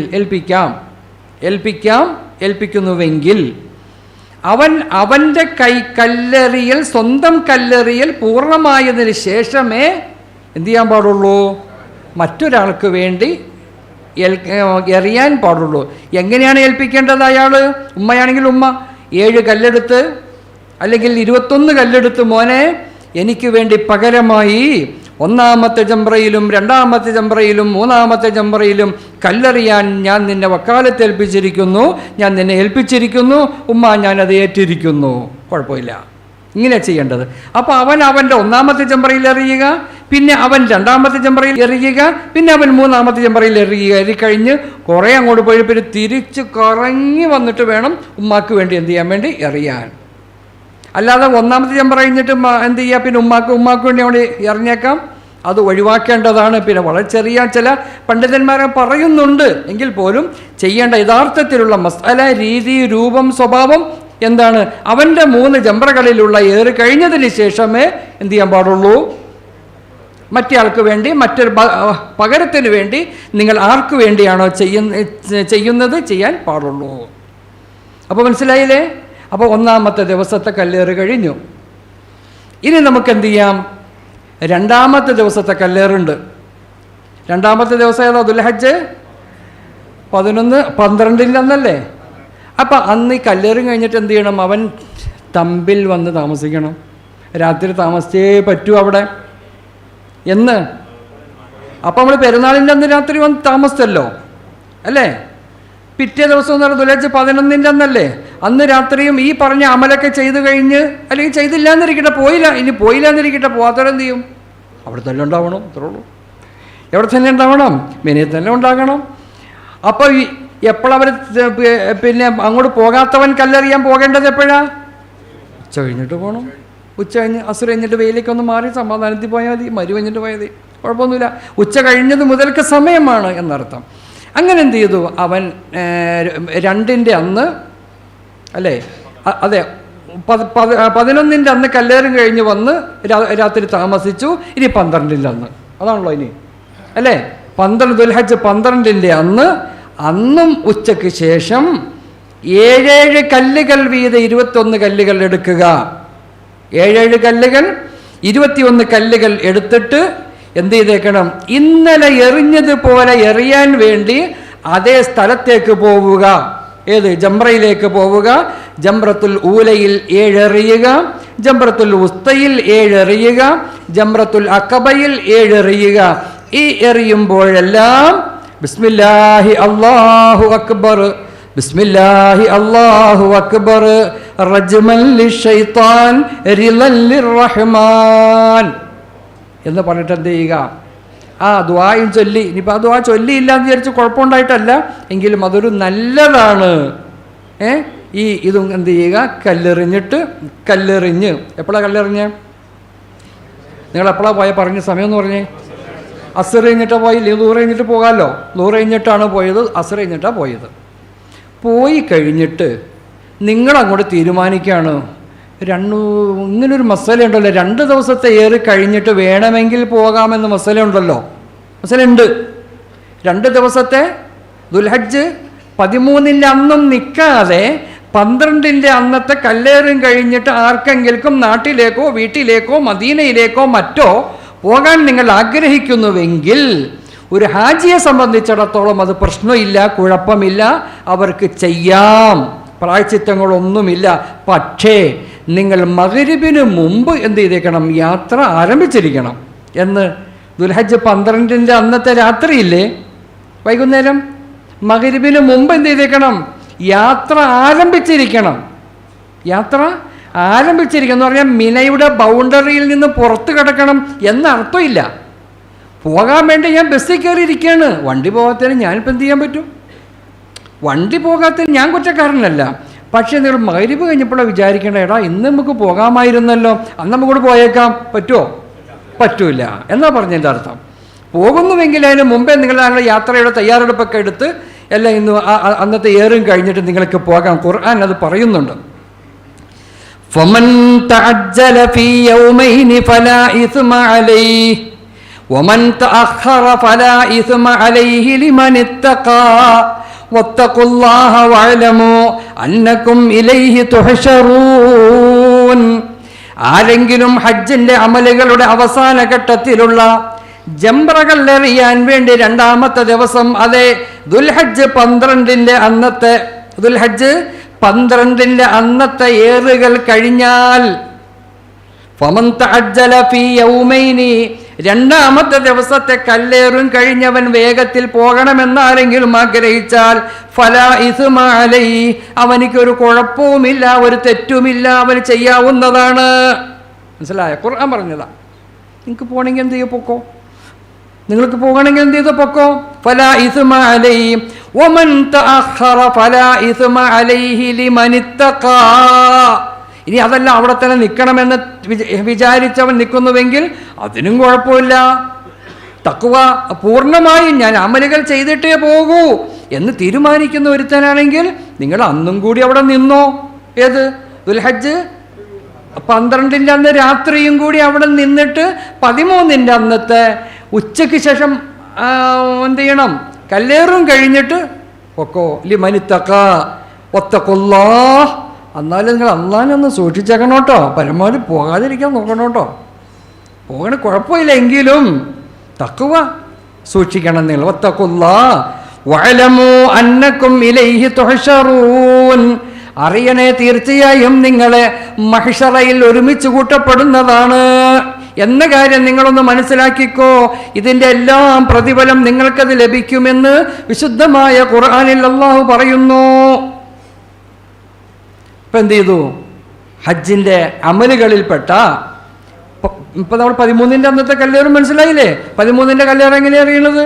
ഇന്നലെ അറിഞ്ഞതുപോലെ അറിഞ്ഞോളണം. വീണ്ടും 21 കല്ലുകൾ എടുത്തിട്ട് ജംറത്തുൽ ഊലയിലും 7, ജംറത്തുൽ വുസ്തയിലും 7, ജംറത്തുൽ അഖബയിലും 7, 7 21. അപ്പോൾ എത്ര കല്ലായി മൊത്തം? 70 കല്ലായില്ലേ? 70 കല്ലുകൾ എറിയലോട് കൂടെ എന്ത് ചെയ്തു? അത് പൂർത്തിയായി. അതെന്ത് ചെയ്തു? പൂർത്തിയായി. അവൻ്റെ ഹജ്ജ്, അവൻ്റെ അമലുകൾ എന്ത് ചെയ്തിട്ടുണ്ട്? അതോടുകൂടെ എന്ത് ചെയ്തിട്ടുണ്ട്? പൂർത്തിയായിട്ടുണ്ട്. ഹജ്ജിൻ്റെ എല്ലാ അമലുകളും തീർന്നു. ഹജ്ജിൻ്റെ അമലുകൾ ദുൽഹജ്ജ് 13-ൻ്റെ അന്നോട് കൂടെ എന്ത് ചെയ്തു? എല്ലാ അമലുകളും തീർന്നു. ഇനി അവനിക്ക് എന്ത് ചെയ്യാം? ബാക്കി കാര്യങ്ങളൊക്കെ ഹലാലായി. ഏതുപോലെ? ഏത് കാര്യങ്ങൾ?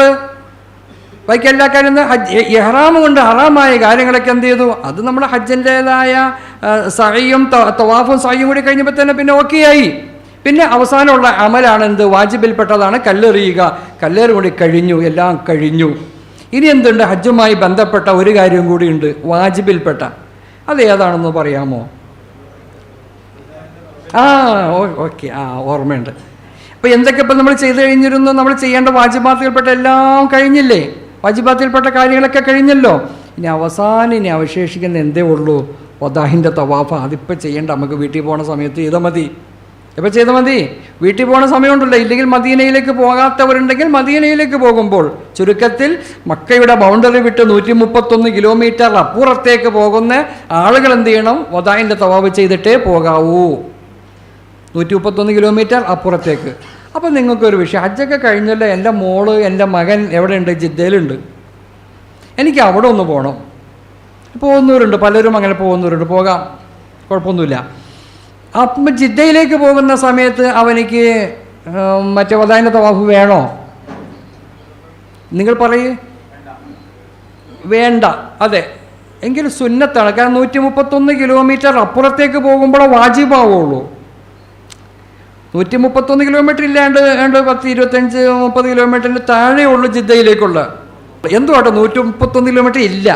അപ്പോൾ ഈ അവസ്ഥയിൽ അങ്ങോട്ട് പോകുന്നതിന് എന്തില്ല? വദാഇൻ്റെ തവാഫ് ചെയ്യണമെന്നില്ല. അതിനപ്പുറത്തേക്കാണ് നിങ്ങൾ പോകുന്നതെങ്കിൽ എന്ത് ചെയ്തേക്കണം? വദാഇൻ്റെ തവാഫ് ചെയ്തിട്ട് എന്ത് ചെയ്യാം? അവിടെ പോകും. അപ്പോൾ തിരിച്ചു ഞാൻ വരും ഉസ്താദ്, ഇങ്ങോട്ട് തിരിച്ചു വരും. വന്നോ, എന്നാൽ നീ എന്ത് ചെയ്യാൻ പാടുള്ളൂ? വദാഇൻ്റെ തവാഫ് ചെയ്തിട്ട് എന്ത് ചെയ്യാൻ പാടുള്ളൂ എന്ന് മനസ്സിലാക്കുക. വദാഇൻ്റെ തവാഫ് എന്താണെന്ന് പിന്നീട് എങ്ങനെയാണ് എന്ന് പിന്നീട് വിശദീകരിക്കാം ഇൻഷാ അല്ലാഹ്. ഇവിടെ നമുക്ക് ശ്രദ്ധിക്കാനുള്ളത്, ഈ ദുൽഹജ്ജ് 8-ൻ്റെ അന്ന് മിനയിൽ താമസിക്കുന്ന ഘട്ടത്തിൽ നിങ്ങൾ മസ്ജിദുൽ ഹൈഫ് എന്ന് പറഞ്ഞ സ്ഥലത്ത് പോകൽ നല്ലതാണെന്ന് പറഞ്ഞിരുന്നല്ലോ. അന്നൊരു പക്ഷെ നിങ്ങൾക്ക് പോകാൻ സമയം കിട്ടണമെന്നില്ല. കാരണം ചുരുങ്ങിയ സമയമുള്ളൂ. പുതിയതായിട്ട് വന്നോടെ കയറിയതേ ഉള്ളൂ. അപ്പോൾ നമുക്കൊരു സന്ദർഭം അനുകൂലമാകണമെന്നില്ല. അതിനെന്ത് ചെയ്യണം? ബാക്കി 2 ദിവസം മിനയിൽ നിങ്ങൾ താമസിക്കുമല്ലോ. ആ സമയത്ത് എന്ത് ചെയ്തേക്കണം? നിങ്ങളുടെ ഗ്യാങ്ങിനെയും കൂട്ടാളികളെയൊക്കെ വിളിച്ചിട്ട് എന്ത് ചെയ്യണം? മസ്ജിദുൽ ഹൈഫിൽ പോയി അവിടെ എന്ത് ചെയ്യണം? 2 റക്അത്ത് നിസ്കരിക്കുക. അവിടെ പോയി കുറച്ച് നേരം എഴുത്തിക്കാപ്പിരിക്കുക. പോലെയുള്ള കാര്യങ്ങളൊക്കെ എന്ത് ചെയ്യണം? അവിടെ തന്നെ മഹാനായ ഇസ്മായിൽ നബി അലൈഹിസ്സലാമിനെ അറക്കാൻ കൊണ്ടുപോയ, ഇബ്രാഹിം നബി അലൈഹിസ്സലാം അറക്കാൻ കൊണ്ടുപോയ ഒരു സ്ഥലവും ഒരു ആർച്ചൊക്കെ അവിടെ കാണാം.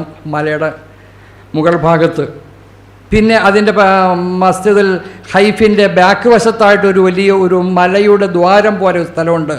യാ അയ്യുഹൽ മുസമ്മിൽ എന്ന് പറയുന്ന സൂറത്തുൽ മുസമ്മിൽ ഇറങ്ങിയത് അവിടെ വച്ചായിരുന്നു എന്നും ചരിത്രത്തിൽ നമുക്ക് കാണാം. ചുരുക്കത്തിൽ അവിടെയെല്ലാം കുറേ ചരിത്രങ്ങൾ ഉറങ്ങുന്നുണ്ട്. ആ ചരിത്ര ഭൂമികളിലൂടെ സഞ്ചരിക്കുമ്പോൾ നാം ആ കാര്യങ്ങളൊക്കെ എന്ത് ചെയ്യണം, പ്രത്യേകിച്ചൊന്ന് മനസ്സിലാക്കുക എന്നത് വളരെ നല്ലതാണ്. നമ്മുടെ ജീവിതത്തിൽ ഈമാനികമായ വർധനവിന് അതൊരു കാരണം കൂടിയാണ് എന്ന് ഞാൻ നിങ്ങൾ പ്രത്യേകം ഉണർത്തുന്നു. അടുത്തത്, ഇപ്പം ഹജ്ജും കഴിഞ്ഞില്ലേ, ഉംറയും കഴിഞ്ഞു, ഹജ്ജും കഴിഞ്ഞില്ലേ, മനസ്സിലായ പറഞ്ഞ വിഷയങ്ങൾ മനസ്സിലായില്ല, സമാധാനമായപ്പോൾ നിങ്ങൾക്ക്? അൽഹംദുലില്ലാ, അള്ളാഹു തആല കബൂലാക്കട്ടെ. ഇനി നമുക്ക് ഈ ഹജ്ജിൻ്റെ വേളകളിൽ ഇജാബത്ത് കിട്ടുന്ന ചില സ്ഥലങ്ങളുണ്ട്. അത് ഏതൊക്കെയാണെന്ന് മനസ്സിലാക്കണം. ഇങ്ങനെ ദുആക്ക് ഇജാബത്ത് കിട്ടുന്ന 15 സ്ഥലങ്ങളുണ്ട്. എവിടെ? മക്കയുമായി ബന്ധപ്പെട്ട ഭാഗങ്ങളിൽ 15 സ്ഥലങ്ങളുണ്ട്. അതൊന്ന് മനസ്സിലാക്കിയിരിക്കുക. ഒന്ന് തവാഫിൻ്റെ വേളയിൽ, ഒന്ന് എവിടെയാണ്? തവാഫിൻ്റെ വേളയിൽ. രണ്ടാമത്തത് മുൽത്തസമിൻ്റെ അടുക്കൽ. എവിടെയാണ് മുൽത്തസം? ഞാൻ പറഞ്ഞില്ലേ, കഅബയുടെ ഡോറിൻ്റെയും ഹജറുൽ അസ്വദിൻ്റെയും ഇടയിലുള്ള കുറച്ച് സ്ഥലം അല്ലേ, അവിടെയും. ഇപ്പം 2 സ്ഥലമായി. മൂന്നാമത്തത് മീസാബ്, സ്വർണപ്പാത്തി, അറിയാമല്ലോ, അവിടെ. നാലാമത്തേത് സംസം കിണറിൻ്റെ അടുക്കൽ. സംസമിൻ്റെ അടുക്കൽ കിണറൊന്നും ഇപ്പോൾ കാണാൻ പറ്റൂല. മുമ്പ് പോയവർക്കൊക്കെ 1999 പോയ ആളുകൾക്കൊക്കെ എന്ത് ചെയ്ത് കാണാൻ പറ്റിയിട്ടുണ്ട്. അതെന്ത് ചെയ്ത് 99-2000 കൂടെ എന്ത് ചെയ്തു, അത് അടച്ചു കളഞ്ഞ് അവിടെ വാർത്ത് കഴിഞ്ഞു. പിന്നെ അണ്ടർഗ്രൗണ്ടിലൂടെ പോകും. അത് നമ്മളെ ആരെയും എന്തില്ല, അനുവദിക്കില്ല. അള്ളാഹുവിൻ്റെ തൗഫീക്ക് കൊണ്ട് സംസം കിണറിൻ്റെ അടുത്ത് പോയി നിന്ന് ദുആ ചെയ്യാനും മറ്റു കാര്യത്തിനും ഒന്നിനും കഴിവില്ലാത്ത എനിക്ക് സാധിച്ചു. അൽഹംദുലില്ലാ, അൽഹംദുലില്ലാ. അപ്പോൾ ആ സംസം കിണറിൻ്റെ അടുക്കൽ നിന്നുള്ള ദുആ, അതിനും എന്തുണ്ട്, ഇജാബത്തുണ്ട്. അടുത്തത് 5-മത്തെ സഫ, സഫയുടെ മുകളിൽ, നമുക്കറിയാമല്ലോ സഫ. അടുത്തത് മറുവ, അവിടെയും എന്ത് ചെയ്യുക, ദുആക്ക് ഇജാബത്തുണ്ട്. പിന്നെ സഈ ചെയ്യുന്ന ഘട്ടമുണ്ടല്ലോ, മസ്അന്നർത്ഥം, അവിടെയും എന്ത് ചെയ്യുക, ഇജാബത്തുണ്ട് ദുആക്ക്. പിന്നെ മഖാം ഇബ്രാഹിം മനസ്സിലായാലും, ബെൽജിയം ക്ലാസ്സിൽ എന്ത് ചെയ്ത് മഹാനായ ഇബ്രാഹിം നബി അലൈഹി ഇസ്ലാമിൻ്റെ കാൽപാദത്തിൻ്റെ അടയാളമുള്ള അത് കല്ല് സൂക്ഷിക്കപ്പെട്ടിട്ടുണ്ട്. ഗ്ലാസ് ഇട്ട ആ കൂട്ടിനകത്ത് സംവിധാനം ചെയ്തിട്ട് നമുക്കൊക്കെ നോക്കിയാൽ കാണാം, അദ്ദേഹത്തിൻ്റെ കാൽപാദത്തിൻ്റെ അടയാളം നമുക്ക് കാണാം. അവിടെ എന്ത് ചെയ്യുക, അവിടെ നിന്നിട്ട് ദുആ ചെയ്യുക. അവിടെ പോയി തൊട്ടുമൊത്തലും കെട്ടിപ്പിടിക്കലൊന്നും സുന്നത്തൊന്നും ഇല്ല കേട്ടോ. ആളുകൾ അതൊക്കെ ചെയ്യാറുണ്ട്, അതൊന്നുമില്ല. അവിടെ ചെന്ന് നിൽക്കുക, അതിൻ്റെ പരിസരത്ത് നിന്നുകൊണ്ട് ദുആ ചെയ്യുകയാണെങ്കിൽ എന്തുണ്ട്, ദുആക്ക് ഇജാബത്ത് കിട്ടുന്നതാണ്. പിന്നെ മറ്റൊന്ന് അറഫയിൽ വച്ചുള്ള ദുആ, 9-മത്തതാണ് അറഫയിൽ വച്ചുള്ള ദുആ, അതിനും ഇജാബത്തുണ്ട്. പിന്നെ മുസ്ദലിഫയിലുള്ള ദുആ, അതിനും ഇജാബത്തുണ്ട്. മിനയിലുള്ള ദുആ, അതിനും ഇജാബത്തുണ്ട്. ജംറത്തുൽ അക്കബയിലും ജംറത്തുൽ ഉസ്തയിലും ജംറത്തുൽ ഊലയിലും ഇവിടെയൊക്കെ ഇജാബത്തുണ്ട്. 15-മത്തേത് കഅബയുടെ ഉള്ളിൽ കടന്നുകൊണ്ടുള്ള ദുആഇനും ഇജാബത്തുണ്ട്. എവിടെ? കഅബയുടെ ഉള്ളിൽ കയറാൻ പറ്റുമോ നമുക്ക്? ഞാൻ പറഞ്ഞു തന്നില്ല അന്ന്. കഅബയുടെ ഉള്ളിൽ കടക്കുന്നുവെങ്കിൽ ആ ഹിജർ ഇസ്മായിലിൻ്റെ ഉള്ളിൽ കടന്നാൽ എന്ത് ചെയ്യാൻ പറ്റും? കഅബയുടെ ഉള്ളായി അവിടെ നിന്നിട്ടുള്ള ദുആഇനും എന്തുണ്ട്? ഇജാബത്തുണ്ട് എന്നർത്ഥം. അപ്പം ഇജാബത്തുള്ള 15 ഇടങ്ങൾ നിങ്ങളുടെ ഓർമ്മയിലുണ്ട്. അവിടെയെല്ലാം ദുആ ചെയ്യണം. ഇനി നമുക്ക് ഹജ്ജിൻ്റെ വാജിബാത്തിൽപ്പെട്ട വദാഇൻ്റെ തവാഫ്. ഇനി അവശേഷിക്കുന്നത് എന്നാണ്? വദാഇൻ്റെ തവാഫാണ്. അതെന്നാ ചെയ്യേണ്ടത്? എപ്പോഴാണ് ചെയ്യേണ്ടത്? നിങ്ങൾ എന്നാണോ വീട്ടിലേക്ക് പോകുന്നത് അന്ന് ചെയ്താൽ മതി. എന്നാണോ മദീനയിലേക്ക് പോകുന്നത് അന്ന് ചെയ്താൽ മതി. ആ വദാഇൻ്റെ തവാഫ് എന്നുള്ളത് എന്താണ്? വാജിബാണ്. അത് നഷ്ടപ്പെടുത്തിയാൽ ഫിദിയ കൊടുക്കേണ്ടി വരും. ചില ആളുകളെ മക്കത്ത് ചെന്നതിന് ശേഷം നേരെ മദീനയിലേക്ക് പോകും. എന്നിട്ട് തിരിച്ചവരെന്ത് ചെയ്യാറുണ്ട്? മക്കയിലേക്ക് തന്നെ വരാറുണ്ട്. അപ്പോൾ പറയും, ഞങ്ങൾ തിരിച്ച് തന്നെ മക്കയിലേക്ക് വരുമല്ലോ, പിന്നെന്തിനാ വദാഇൻ്റെ തവാഫ് എന്ന് പറഞ്ഞിട്ട് ആ തവാഫ് ചെയ്യാത്ത പല മനുഷ്യന്മാരുണ്ട്. പക്ഷെ വദാഇൻ്റെ തവാഫ് ചെയ്യണോ? എന്തിനാ? അതുകൊണ്ടല്ല, നമ്മൾ 131 കിലോമീറ്റർ അപ്പുറത്ത് പോയാൽ ചെയ്യണമെന്നല്ലേ പറഞ്ഞേക്കണേ? നീ വരുമോ വരാതിരിക്കുമോ അത് വേറെ കാര്യം. പക്ഷെ എന്ത് ചെയ്യണം, അവൻ്റെ ഈ മറ്റേ ഹറമിൽ നിന്നും മക്കയിൽ നിന്നും 131 കിലോമീറ്റർ അപ്പുറത്തേക്ക് നീ പോയാൽ എന്ത് ചെയ്യണം, ചെയ്തിട്ടേ പോകാവൂ. തിരിച്ചു വരുമെങ്കിൽ വരട്ടെ, വരുന്നില്ലെങ്കിൽ വരണ്ട, അത് മറ്റൊരു കാര്യം. അപ്പോൾ ആയതുകൊണ്ട് മദീനയിലേക്കാണെങ്കിലും നാട്ടിലേക്കാണെങ്കിലും പോകാൻ വേണ്ടി തീരുമാനിച്ചാൽ നിങ്ങൾ എന്ത് ചെയ്യണം, വദാഇൻ്റെ തവാഫ് ചെയ്യണം. എങ്ങനെയാണത്? ഈ സമയത്ത് സഹോദരിമാരോട് പറയാനുള്ളത്, നിങ്ങൾക്ക് ആ ഘട്ടത്തിൽ അശുദ്ധിയുടെ കാലഘട്ടമെങ്ങാനും ആയിപ്പോയാൽ നിങ്ങൾക്ക് വദാഇൻ്റെ തവാഫ് സുന്നത്തില്ല. അത് നിങ്ങൾ ചെയ്യാതിരുന്നതിൻ്റെ പേരിൽ, അത് നിങ്ങൾ സുന്നത്തില്ല എന്നല്ല, വാജിബില്ല. അത് നിങ്ങൾ ചെയ്യാതിരുന്നതിൻ്റെ പേരിൽ നിങ്ങൾക്ക് എന്തില്ല, ഫിദിയയും ഇല്ല. പുരുഷന്മാരാണ് എന്ത് ചെയ്യുക, പുരുഷന്മാരും ശുദ്ധിയുള്ള സഹോദരിമാരുമാണ് എന്ത് ചെയ്യേണ്ടത്, ഇത് ചെയ്യേണ്ടത്. ഇതെങ്ങനെയാണ് ചെയ്യേണ്ടത്? ഓടിപ്പോയി തവാഫ് ചെയ്യലാണോ? അല്ല. പിന്നെന്ത് ചെയ്യണം? അവൻ യാത്രക്കുള്ള സാധന സാമഗ്രികളെല്ലാം അവൻ എടുത്തു വച്ചു. ലഗേജുകളൊക്കെ കെട്ടി റെഡിയാക്കി റൂമിൽ വച്ചു. അവൻ എന്ത് ചെയ്തു, ഡ്രസ്സൊക്കെ ഇട്ട് കണ്ടീഷനായി. വണ്ടി വരുന്നത് വൈകുന്നേരമാണ് അല്ലെങ്കിൽ ഉച്ചക്കാണ്. ആ വണ്ടി വരുന്നതിന് 1, 2, 3, 4 മണിക്കൂറുകൾക്ക് മുമ്പ് അവൻ എന്ത് ചെയ്യണം, ഒതുവൊക്കെ എടുത്ത് റെഡിയായി. ഒന്നുകിൽ ഹറമിൻ്റെ മുറ്റത്ത് നിന്ന് ഒതു എടുത്തോ, എവിടെന്നെങ്കിലും ആവട്ടെ, ഒതുവൊക്കെ എടുത്ത് ഷർട്ടൊക്കെ ഇട്ട് അവൻ്റെ സാധാ വേഷത്തിൽ എന്ത് ചെയ്തു, നേരെ വന്ന് ഹറമിലേക്ക് കടക്കുക. എന്നിട്ട് എന്ത് ചെയ്യുക, തവാഫ് ചെയ്യുന്നതിന് തൊട്ട് മുമ്പ് അവൻ കരുതുക, നവൈതു തവാഫൽ വദാഇ സബ്അത അശ്വാത്തിൻ ലില്ലാഹി തആല. മലയാളത്തിൽ പറഞ്ഞാൽ മതി, അള്ളാഹുവിന് വേണ്ടി വദാഇൻ്റെ തവാഫ് ചെയ്യാൻ വേണ്ടി ഞാൻ കരുതിയിരിക്കുന്നു. എന്താ പറയേണ്ടത്? അള്ളാഹുവിന് വേണ്ടി വദാഇൻ്റെ തവാഫ് ചെയ്യാൻ വേണ്ടി ഞാൻ കരുതിയിരിക്കുന്നു എന്ന നിയ്യത്തോടു കൂടെ തവാഫ് ചെയ്യുക. എങ്ങനെ? ഇന്നലെ ചെയ്തതുപോലെ കഴിഞ്ഞ ദിവസങ്ങളിൽ നിങ്ങൾ എങ്ങനെയാണോ തവാഫ് ചെയ്തത്, നിയ്യത്തിൽ മാത്രമാണ് വ്യത്യാസം ഉള്ളത്. എന്ത്, തവാഫൊക്കെ ചെയ്ത് കഴിഞ്ഞ് സങ്കടത്തോടെ, വിഷമത്തോടെ, ദുഃഖത്തോടെ, അല്ലാഹുവേ ഞാൻ ഇവിടുന്ന് പോകുന്ന ഒരു ഘട്ടമാണല്ലോ, അല്ലാഹുമ്മ ലാ തജ്അൽ ഹാദാ ആഖിറ അഹ്ദീ ഫീ ഹറമിക, അല്ലാഹുവേ നിന്റെ ഹറമിൻ്റെ ഉള്ളിലെ അവസാനത്തെ യാത്ര പറയൽ നീ എന്നെ ആക്കല്ലേ അല്ലാഹ്. കരഞ്ഞുകൊണ്ട് ദുആ ചെയ്യണം. തവാഫും കഴിഞ്ഞ് മറ്റേ തവാഫിന് ശേഷമുള്ള സുന്നത്ത് നിസ്കാരം ഉണ്ടല്ലോ, അത് നിർവഹിക്കണം. അതിനുശേഷം സംസം കുടിക്കണം. എന്നിട്ട് എന്ത് ചെയ്യണം, അതോടൊപ്പം തന്നെ എന്ത് ചെയ്ത് കരഞ്ഞുകൊണ്ടുള്ള ആത്മാർത്ഥമായ ദുആ. അല്ലാഹുവേ ഇതെൻ്റെ അവസാനത്തെ തവാഫ് നീ ആക്കരുത്, അവസാനത്തെ വരവ് നീ ആക്കരുത്, ഇനിയും ആവർത്തിച്ച് വരാൻ നീ ഞങ്ങൾക്ക് തൗഫീഖ് നൽകണേ അല്ലാ എന്ന നിലയിൽ ആത്മാർത്ഥമായ ദുആ ചെയ്തുകൊണ്ട് അവൻ എഴുന്നേറ്റ് തിരിഞ്ഞു നോക്കിയിട്ടാണ് എന്ത് ചെയ്യണം, അവൻ പോരണം. ബാക്കടിച്ച് വരലല്ല, ഇങ്ങനെ പോകണമെന്നല്ല പറഞ്ഞത്.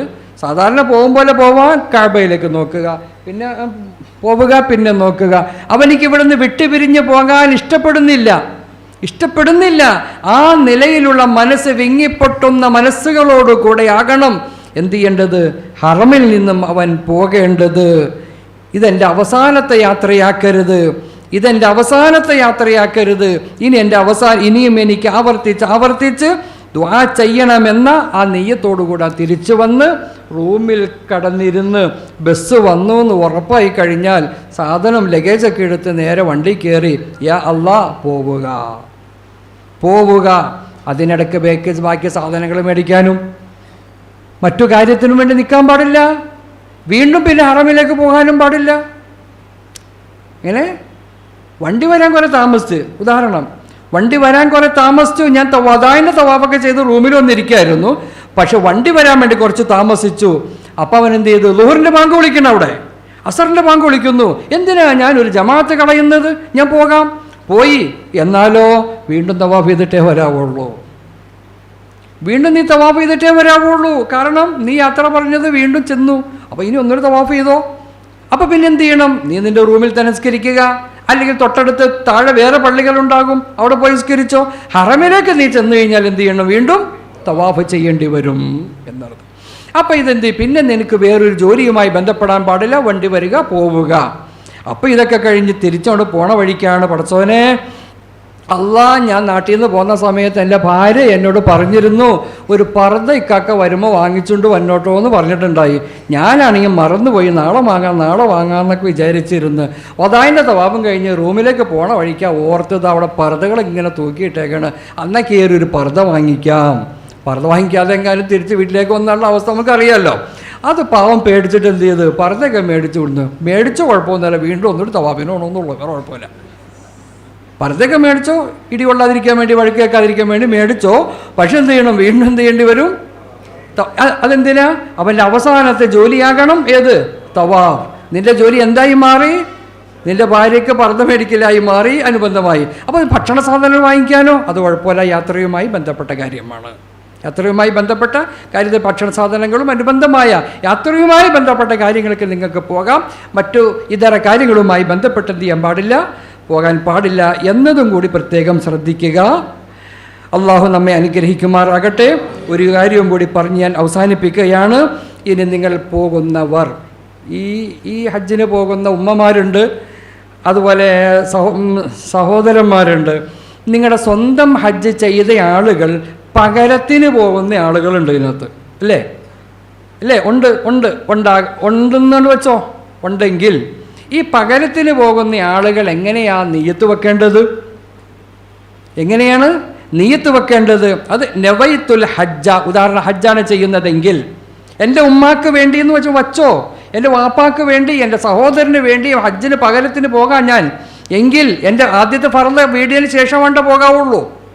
അല്ലാതെ ഫസ്റ്റ് ഹജ്ജിന് വേണ്ടി എന്ത് ചെയ്യാൻ പാടില്ല, മറ്റൊരാൾക്ക് വേണ്ടി പോകാൻ പാടില്ല. എൻ്റെ ഫർള് വീഴിയതിന് ശേഷമേ പോകാവൂ. അപ്പോൾ മറ്റൊരു ഹജ്ജിന് പോകുമ്പോൾ ഉമ്മക്ക് വേണ്ടി അല്ലെങ്കിൽ വാപ്പക്ക് വേണ്ടിയാണെങ്കിൽ നിയ്യത്ത് എങ്ങനെയാണ് വെക്കേണ്ടത്? സഹോദരിമാരെ മനസ്സിലാക്കുക.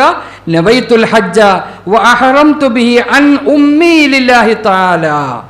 അള്ളാഹുവിന് വേണ്ടി ഹജ്ജ് ചെയ്യാൻ കരുതി എൻ്റെ ഉമ്മക്ക് പകരമായി, എൻ്റെ ഉമ്മാക്ക് പകരമായി, എൻ്റെ വാപ്പാക്ക് പകരമായി, എൻ്റെ ഭർത്താവിന് പകരമായി, എൻ്റെ സഹോദരന് പകരമായി, എൻ്റെ അമ്മായിയമ്മക്ക് പകരമായി, ആരെയാണോ നിങ്ങളെ ഏൽപ്പിച്ചത്, ഇന്ന ആൾക്ക് പകരമായി പടച്ചവനെ ഞാൻ ഹജ്ജ് ചെയ്യാൻ വേണ്ടി കരുതി, ഞാൻ ലബ്ബൈക അല്ലാഹുമ്മ ബിഹജ്ജിൻ അൻ ഉമ്മി ലബ്ബൈക്, അല്ലെങ്കിൽ അൻ അബീ ലബ്ബൈക്, എൻ്റെ ഉമ്മാക്ക് വേണ്ടി ലബ്ബൈക പറയുന്നു, എൻ്റെ വാപ്പാക്ക് വേണ്ടി ഞാൻ ലബ്ബൈക പറയുന്നു എന്ന നിലയിൽ അവൻ എന്ത് ചെയ്യുക? പകരത്തിന് വേണ്ടി ചെയ്യുമ്പോൾ അങ്ങനെ നിയ്യത്ത് വെക്കുക. മനസ്സിലായില്ലേ? ഇനി പകരം ഉംറയാണ് ചെയ്യുന്നതെങ്കിലോ, നവൈത്തുൽ ഉംറത വ അഹറംതു ബിഹാ അൻ അബി അൻ ഉമ്മി അൻ അഖി എന്ന് പറഞ്ഞിട്ട് എന്ത് ചെയ്യുക? മലയാളത്തിൽ പറഞ്ഞ മതിയിട്ട് കുഴപ്പമൊന്നുമില്ല. എൻ്റെ ഉമ്മാക്ക് വേണ്ടി പകരം ഹജ്ജ് ചെയ്യാൻ വേണ്ടി ഞാൻ കരുതി, ഞാൻ ഇഹ്റാമിൽ പ്രവേശിച്ചു, ലബ്ബൈക അല്ലാഹുമ്മ ബിഹജ്ജിൻ അൻ ഉമ്മി ലബ്ബൈക് പറഞ്ഞുകൊണ്ട് എന്ത് ചെയ്യുക? തൽബിയത്ത് ചൊല്ലി അതിലേക്ക് കടക്കുക. ഇതാണ് പകരത്തിന് വേണ്ടി ഹജ്ജിന് പോകുന്ന ആളുകൾ പ്രത്യേകം ശ്രദ്ധിക്കാനുള്ളത്. ബാക്കി അമലുകളെല്ലാം സാധാരണ ആളുകൾ ചെയ്യുന്നത് പോലെ തന്നെ അവനെന്ത് ചെയ്യുക. അള്ളാഹു അനുഗ്രഹിക്കുമാറാകട്ടെ. അള്ളാഹു അനുഗ്രഹിക്കുമാറാകട്ടെ. ഇനി നാളെ പറയാനുള്ളത് യാത്രാ സംബന്ധമായ ചില കാര്യങ്ങളും യാത്രയിൽ തയ്യാറെടുപ്പിനാവശ്യമായ എന്തെല്ലാം സാധന സാമഗ്രികൾ വേണമെന്നും യാത്രയിൽ സൂക്ഷിക്കേണ്ട കാര്യങ്ങൾ എന്തെന്നും മദീനയുടെയുമായി ബന്ധപ്പെട്ടതിൻ്റെ ആമുഖവും മറ്റന്നാൾ മദീന പൂർണ്ണമായ രീതിയിലും അവസാനം ഒരു ദുആയും കൂടി കഴിഞ്ഞാൽ നമുക്ക് എന്ത് ചെയ്യാം? നമ്മുടെ ക്ലാസ് ഇൻഷാ അല്ലാഹ് അവസാനിപ്പിക്കാം. അള്ളാഹു അനുഗ്രഹിക്കുമാറാകട്ടെ.